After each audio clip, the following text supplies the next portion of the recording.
Now, as we have seen, we have differences in electronegativity, which means that we have differences in the ability of something to attract electrons to itself. So this is where we give rise to something called polarity. Polarity occurs when we have an unequal sharing of electrons. So if I have something like hydrogen and oxygen bonded together, oxygen is more electronegative than hydrogen, which means oxygen attracts electrons more strongly than hydrogen does. So what happens in this situation is the electrons, they're still shared between the oxygen and the hydrogen. They just spend more time around the oxygen than they do around the hydrogen. So the oxygen kind of steals that electron density. So we get these differences in electronegativity, we get stronger attraction to one atom over another.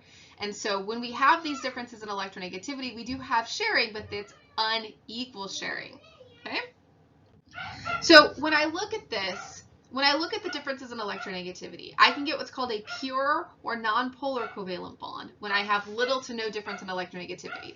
So if I have the same atom bonded to itself, I'm going to have a nonpolar bond because, well, I don't have any difference in electronegativity if both atoms are identical. My polar covalent bond comes from the fact that I do have situations where I have unequal sharing, like oxygen and hydrogen. So we have these little delta symbols with a delta negative and a delta positive. That means there's partial negatives and partial positives. We have not made an ion, right? It's still covalent. There's no ions here. We just have these slightly partial negative and partial positive ends because the electrons spend more time around the more electronegative atom, giving it that partial negative. Less time around the less electronegative atom, giving it that partial positive.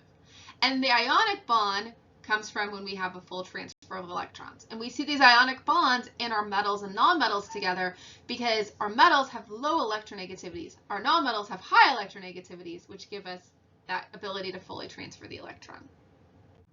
Okay? So something like chlorine and chlorine are identical. You can see from this electron density map, there's no difference. So this would be nonpolar. Okay? Then when I look at this one though, fluorine, definitely more electronegative than hydrogen. And so I'm going to have my electrons spending more time around the fluorine than the hydrogen. So this is polar. Okay? Now I can have a polar bond, but not have a polar molecule.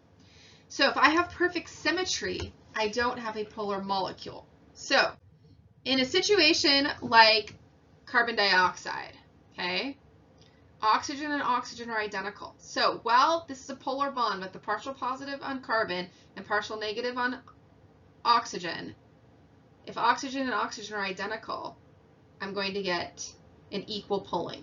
So it will cancel out. So I do not have a polar molecule, even though I have a polar bond. Something like water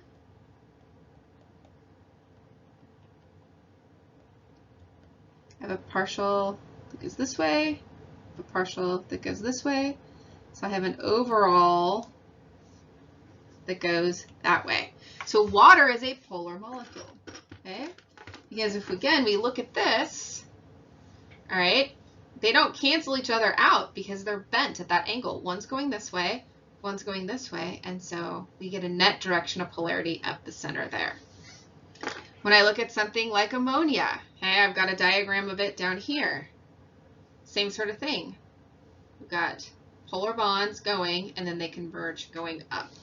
Because I don't have perfect symmetry there. I have 3 bonding groups and 1 non-bonding group.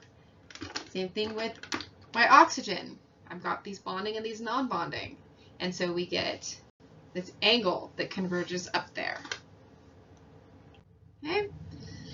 I can look at something like methane, non-polar, everything's identical. And then as I replace each hydrogen with a chlorine, we get polar, polar, polar, and then if everything's been really replaced by a chlorine, now we're back to being non-polar because everything is identical around my central atom. Okay? So for purposes of this level of course, I'm not going to expect you to be able to draw the direction of molecular polarity, but I will expect you to be able to determine if something is polar or nonpolar.